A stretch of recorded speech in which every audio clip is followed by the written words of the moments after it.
we'll go ahead and get started. Thank you, everyone, for joining us today. My name is Christina Rasmussen, and I'm Executive Vice President with the Illinois Policy Institute.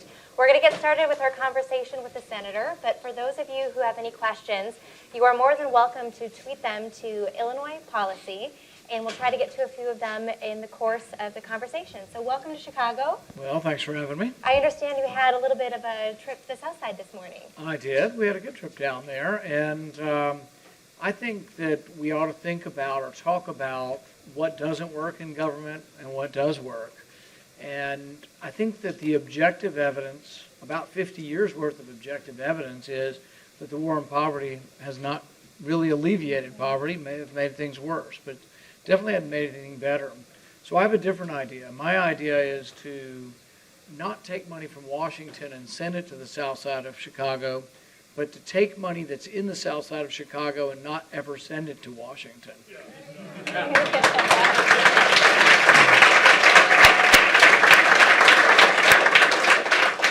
And you can do it in dramatic fashion. It can be a lot of money.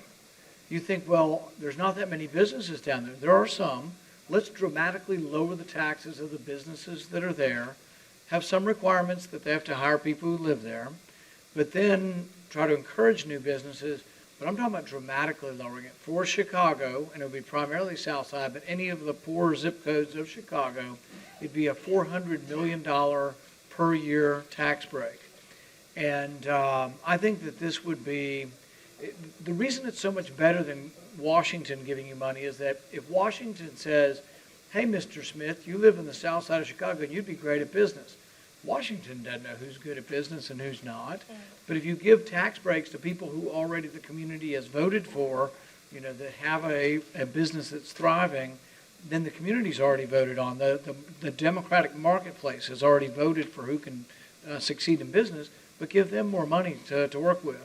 We'd not only do income tax lowering, corporate income tax and personal income tax, we'd lower the payroll tax to help the workers as well, because most low-income workers don't pay income tax. Yeah, so you've got an interesting group right here. I mean, this room is packed filled with would-be entrepreneurs, and it's an entrepreneurial space. But when you look at the numbers, it turns out that Chicago actually has one of the lowest rates of entrepreneurship of any major American city. And you touched on an interesting point. It's not necessarily a new government program, it's removing barriers. I think so, and I think that really it's all about incentives, and it's about, you know, people tend to gravitate where there are opportunities, and hopefully Chicago can be that again. I understand you had a change at the top. I think you're going in the right direction with your governor. Thank you, thank you. Senator Greg Bishop, Illinois News Network. In Chicago public schools right now, 6 of 10 children can't read at the third grade level that are in third grade. What's the best approach to provide better quality education? You know, I think competition makes everything better. You know, you'll get your best products at the cheapest price with the quickest delivery through competition. And I think competition would help education as well. I think we also, just like the war on poverty, need to admit that what we've been doing isn't working very well. Now, there are good public schools. I grew up in Texas. I went to a public high school. In my high school, I had physics, chemistry, anatomy and physiology, calculus. I had a great public high school. There's probably public high schools like that in Chicago. But there's also some public high schools where 50, 60% of the kids drop out, and there are drugs everywhere, and the kids aren't getting a fair break. So I don't think, you know, we had this problem with sort of separate but equal and segregation, all that. We got rid of that, but we still have schools that aren't equal. So we have to figure out a way to make it better, and I think competition would make it better. I have a bill that would take the Title I funds that go to poor schools from the federal government, and I would give them to the parents of poor children, and I'd let the kids go anywhere they want.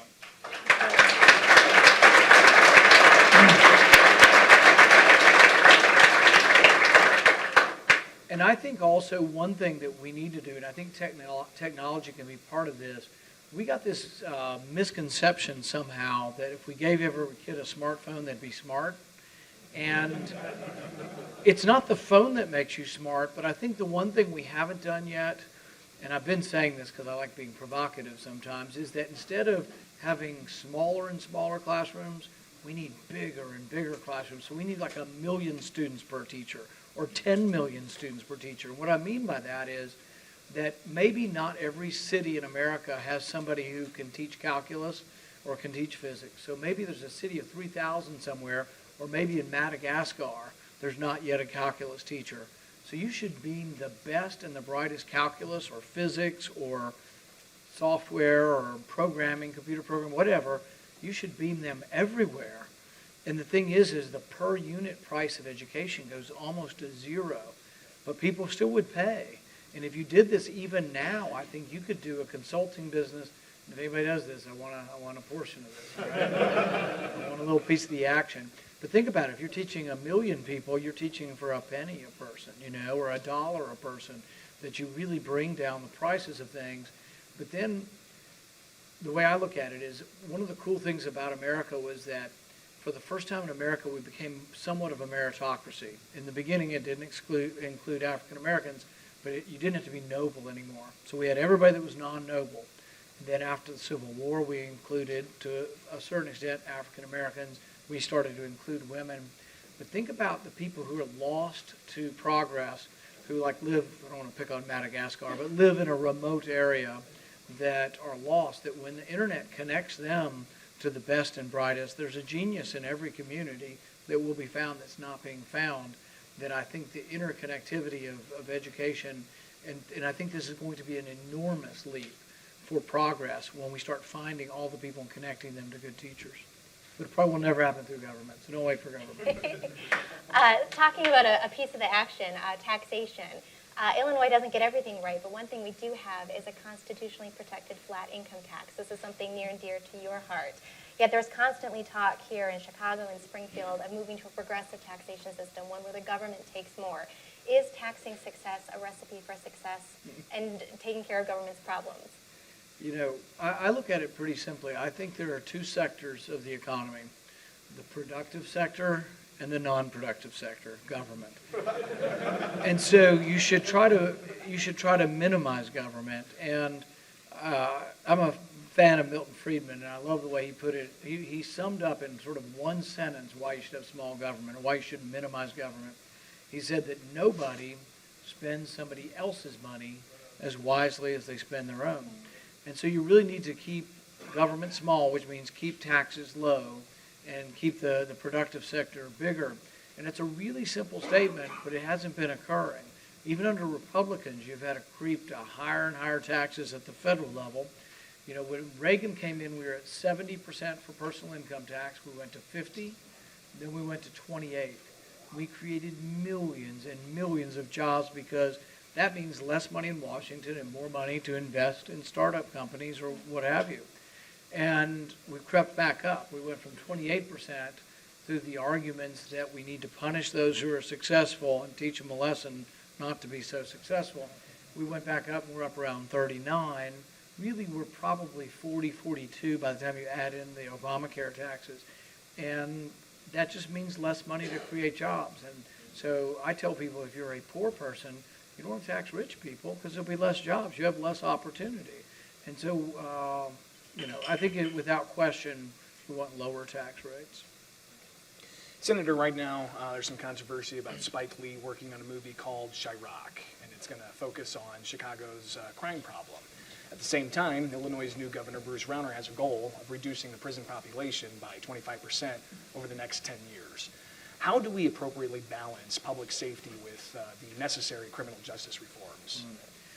I think you spend what it takes to have safety and security from violence. You have to do that. I think there is a deterrent effect. And when I go to rallies, particularly a rough crowd like this, I like to have uniformed officers around just in case.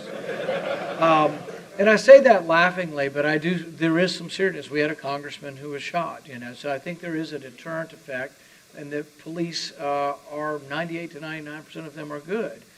However, I also think that we've gone too far, particularly in the war on drugs with the nonviolent criminals. And so in California, and California doesn't do much correct, but they've done one thing, I think it was good recently.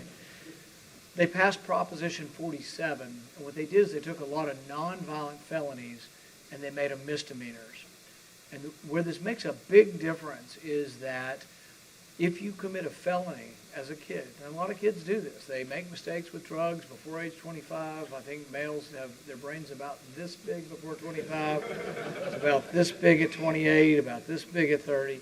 But kids make mistakes in every community and of every race, and I think that we need to acknowledge that. But they took Proposition 47, they took minor felonies, nonviolent, they made them misdemeanors. You know what they found within about 4 months? They found that within 4 months, the prisons had plenty of room for the violent criminals. Before that, federal judges were releasing everybody early, including violent criminals, because there wasn't room in the prisons. There is absolutely an abundance of room in the prisons if you'll get rid of the nonviolent people.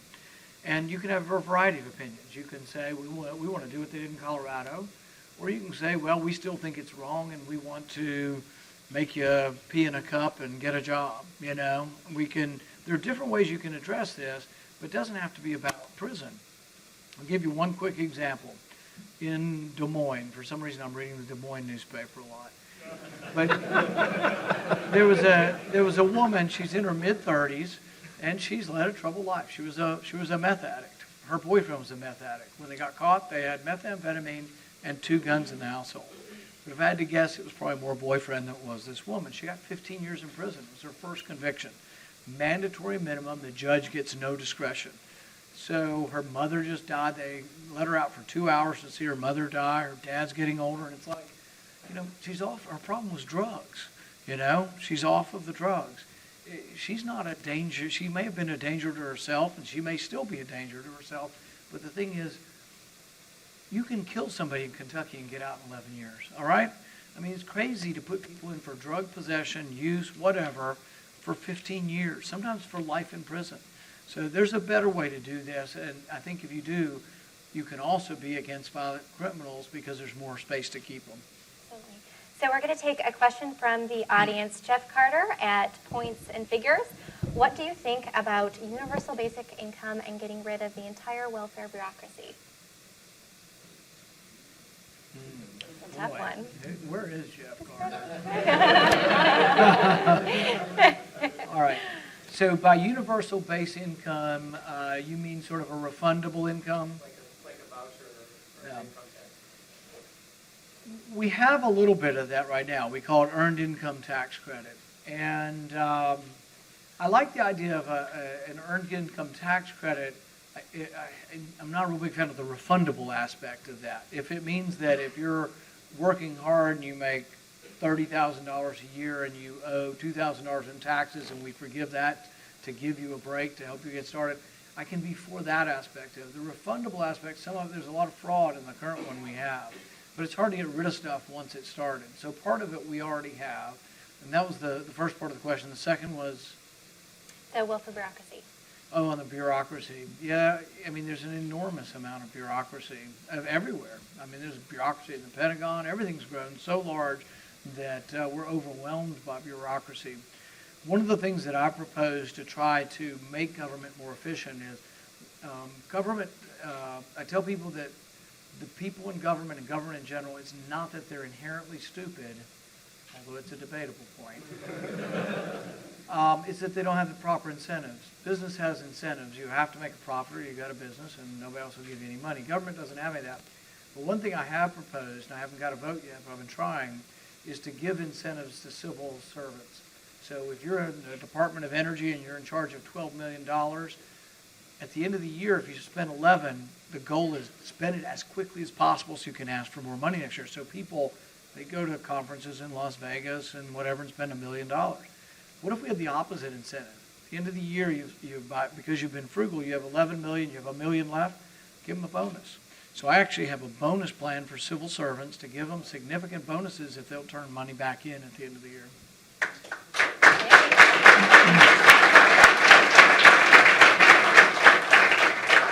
Senator, you recently filibustered the renewal of the Patriot Act. And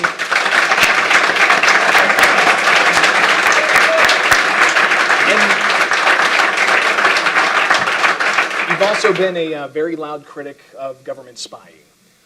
Can you please fill us in, and maybe some of the NSA listening devices out in the audience. How can we appropriately balance civil liberties with national security? Well, the first thing I would say is that I'm not against spying. I'm just against spying indiscriminately on Americans.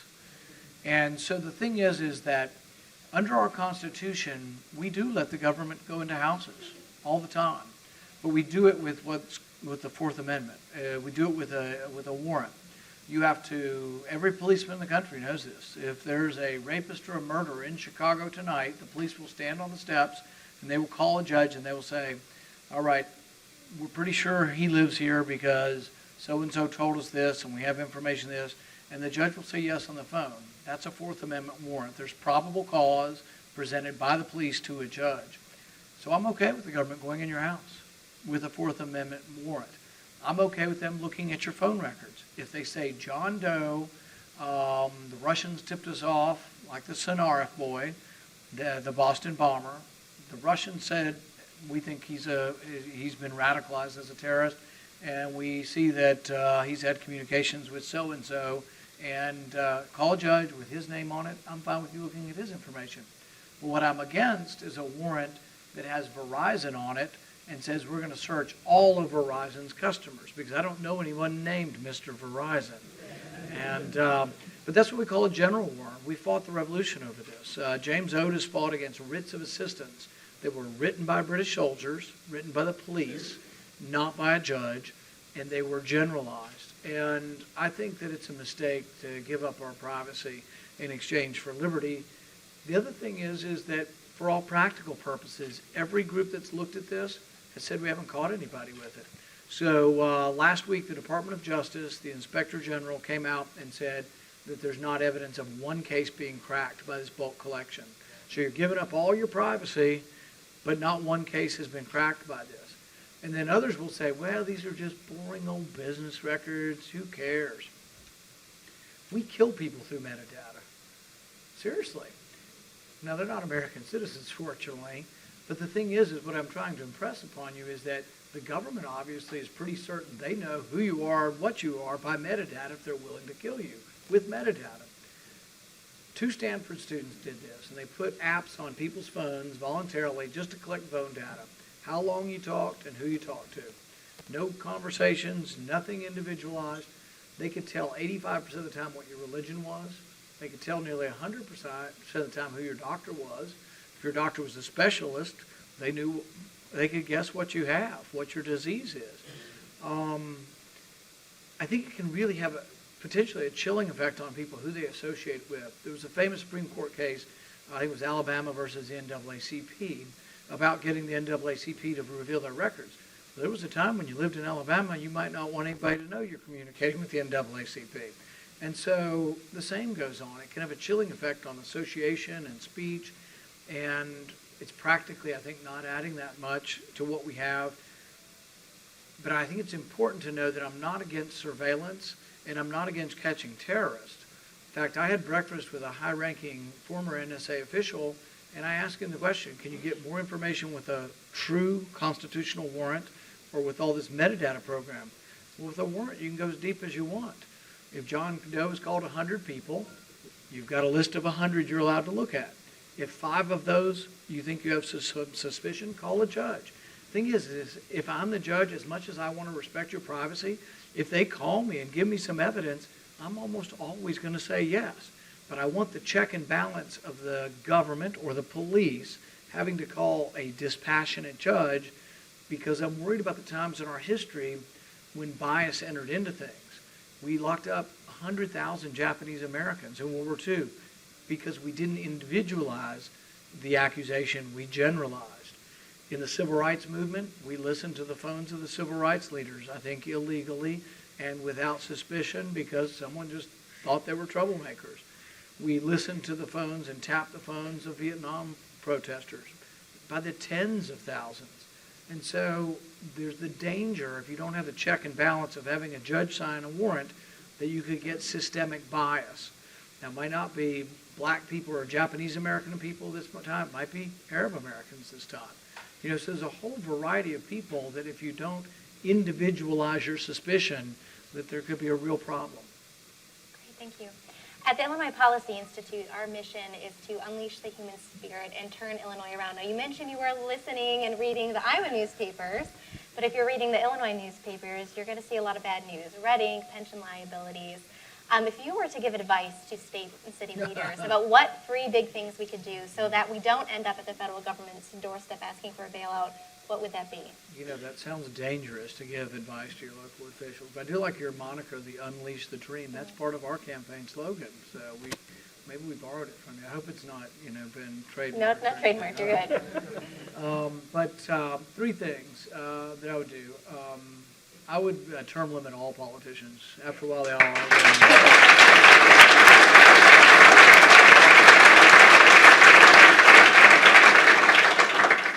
I would have a rule, a steadfast rule, at all levels of government that you can only spend what comes in. Makes sense.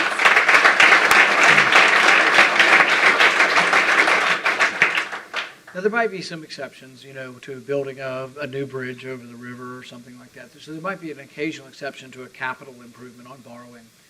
But the real problem we have at the federal government level, and I'm assuming you have it here, is that you're borrowing for daily expenses. So if you're borrowing to go out and eat at a restaurant, or you're borrowing to pay your rent, that's never going to work, all right? And so if you're borrowing for a house, there are times you can borrow, and that borrowing's not inherently wrong. But borrowing for daily expenses is a real problem. So I'd do term limits. I'd have rules on spending what comes in. And in Washington, what we really need is that they should read the bills before we vote on them. Hey.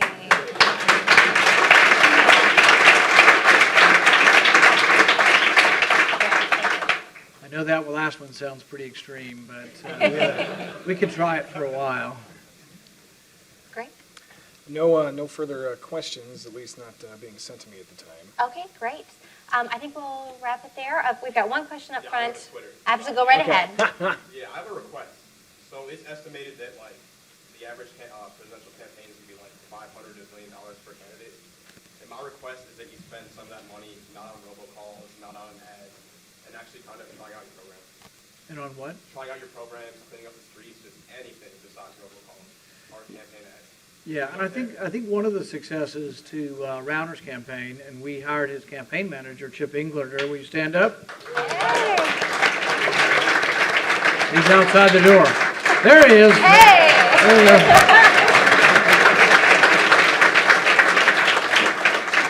No, but I think one of Chip's successes in the campaign is they had a lot of individual offices and a lot of shoe leather. It's also how President Obama won. He got a lot of credit for how great his tech was and how great his, looking at data and turning out people. And I think they were good at that. And we've tried actually to learn from them as well as others on how to look at data to find your voters. But ultimately, shoe leather works to find your voters too. Yeah, but forget the voters. What if you spend money on something real? Like Recycling, anything. Oh, okay. Have someone, I'll wear a Ram Paula t-shirt. Yeah. No, I know what you're saying. And I've actually thought about what if we took it all and we gave it to the Salvation Army and we had no ads. Why not? That'd be the best. Then we actually could do something useful. No, I think there's way too much money involved in politics. I don't know an easy way to sort of change it, but I have thought of at least one reform that might pass constitutional muster. Most of the campaign finance reform has been struck down by the Supreme Court, saying that speech is protected and so is paid speech. And I tend to agree with that. However, I think what you could do is that if you have a $1 billion contract from government and you have to sign a contract to get your $1 billion for whatever, hopefully whatever you're doing is useful for the government, that we put in the contract that you can't use any of the money to lobby for more government. And I think you could reform the system that way, or campaign contributions. You could place all kinds of limits if they were voluntary in a contract. And I'm in favor of that. But I'd make the unions do it and the big contractors do it. I'd make everybody do it and say, look, if you want all this money from the taxpayer, you can't lobby the taxpayer for more of it. You have to just do the work and be paid. Absolutely. Senator, we do have another question here from the audience that's coming from Jeff Carter. Can we change federal pensions from Thanks, Jeff. defined? Thanks, Jeff. Tell me a bit about the difference between defined pension benefits and those other types of benefits where like 401ks or something along those lines. You know, and I haven't come up with a final solution on this, but I've thought about pensions, and I think sometimes the concept of a pension might be fraud. Because, for example, if you have 1,000 workers in your business and you say, I'm going to guarantee you a pension, a guaranteed benefit for a certain period of time, and it's like a 30 or a 40-year pension, I'm guaranteeing you a dollar amount or a fixed pension. What if you go to 500 employees? What if you have to downsize because of the marketplace? What if you go bankrupt? So you've really promised something you have no ability to keep up with. Now, the federal government does pensions like that, but we have a printing press, and so we just print out more money. And so we can pay for ours forever until we destroy the currency. But if you, in government or in business, I think the type of benefit you provide, it makes more sense to have facilitated accounts, 401ks, things like that. And some companies are great. Some companies actually give you matching money in your 401k, and you still have to do the saving. But those will never, that's always your money. It'd kind of be nice if your Social Security account was the same way, that it was your money and you could give it to somebody. Zachary Cates, Zach Cates, what are your thoughts on the consumption tax? The consumptions tax or a sales tax, some have called it the fair tax. And I'm for any tax reform that would lower the overall tax burden, and so the private sector is bigger and the government sector is smaller. Now, if you're comparing ways to do that, there are some obstacles to converting from an income tax to a sales tax. The first obstacle is it's hard for people who are the working class to say, sounds like I'm going to be paying a lot more for my milk. Now, I know the fair tax has like this rebate system. It's a little bit complicated, and a lot of people never get past the first step that I'm going to be paying 30% up front more for my milk. And any of us who have ever flirted with the sales tax idea, the national sales tax, fair tax, whatever, immediately those are the ads that go up on TV against you, is that you want to raise the price of milk by 30%. So there's a difficulty in selling that. If the working class are truly not going to pay more through a sales tax than through an income tax, you might be able to get it by, but I think there's a perceptual problem selling it. On the other side of the coin, if you want a lower, flatter income tax, which I've been in favor of, you have a similar sort of problem. People say, well, that's just going to help the rich. I think that we have to make sure that people understand the concept that you don't work for poor people, and that if you help rich people, you help the economy because the money's left in there. And then you're not trying to help rich people, you're just trying to give people back more of what they earned. They didn't take it from somebody. If they earned it honestly, it's their money. I think there is a way that you can have maybe enough of a coalition, and we're going to be coming out with a tax plan the next week or two, that will be a low flat tax for everyone, personal income in the teens, and business in the teens. But I think the way you can help to encourage the working class that lower taxes are better, the working class don't pay income tax, is I would also go ahead and lower and or maybe even eliminate the payroll tax. I would transfer it to the business side of the ledger, let business pay all of that tax on payroll, but it'd be a much lower number than we're talking about, in the teens instead of in the 30s.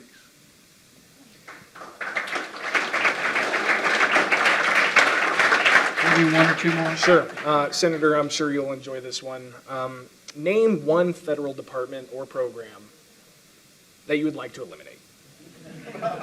Oh, I thought it was going to be an easier name, one I'd like to keep. I think the easiest one to get rid of, and if we eliminated it tomorrow, you would have no notice that it was gone, would be the Department of Commerce. It's corporate welfare. And there's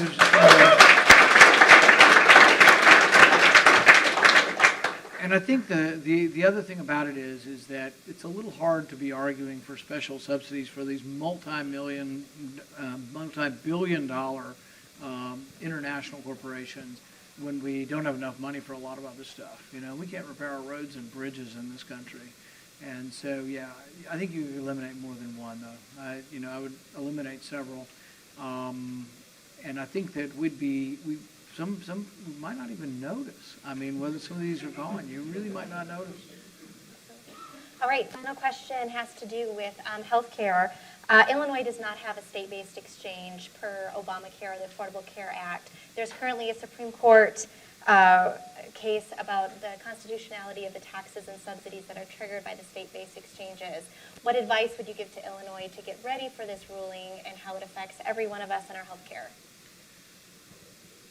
Well, if the Supreme Court were to read the law and then adhere to the law as written, the law says you can't have subsidies through a federal exchange, only through a state exchange. So it's pretty explicit. It's just incontrovertible. That's what they intended. It's what they wrote. But the Supreme Court doesn't always make decisions based on what the law says. And so it's 50-50, and it really might go the other way. I think that right now in Washington, the prevailing mood is they're probably going to keep the subsidies, which really you keep the status quo, which means anybody that still pays for their insurance is going to pay increasingly more every year because very few people are going to be left who actually pay for their insurance. If they ban the subsidies, I think there are a couple things that happen. I think governors will get crazy, and I think governors will just sell their exchange to the federal government for $1. There'll be some trickery to sort of continuing the subsidies, it would be my prediction that will happen. The other thing that could happen is it could open it up where Washington would actually reform and make the health care law less bad. But I think that's unlikely to happen. One more, how about that? Yeah, one question was concerning some of those who are taking on student loan debt and the ever-increasing cost of college education. How would you help soften that burden a bit for some of the younger generation that are taking on a lot of that student loan debt? Oh, you poor kids. We should just make it free, right? But you know, education's precious, but so's food. We'll make food free, too. Gas, everybody's got to have gasoline. We should have free gasoline. You know, I mean, there is no free lunch. So if you make education free, it means you're going to ask somebody else to pay for it, all right? But there are ways, I think, that would be more within reason. What I would say with education is it's a business expense. Why shouldn't you be allowed to write it off?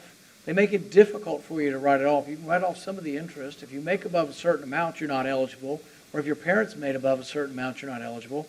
Let's get rid of all the caps on what you earn or your parents earn. Let's let you deduct not only the interest, but the whole principal, your whole tuition. All right. Well, thanks for having me, and I assume you'll all be joining the campaign. And so, no, thanks. This is nonpartisan. That's right. I'm sorry. No. But thanks for coming out. And I think the main thing in our country is we need to not be bound by what we've done in the past, and we need to realize that if it doesn't work, we need to be open to looking to other solutions. Thank you. Thank you.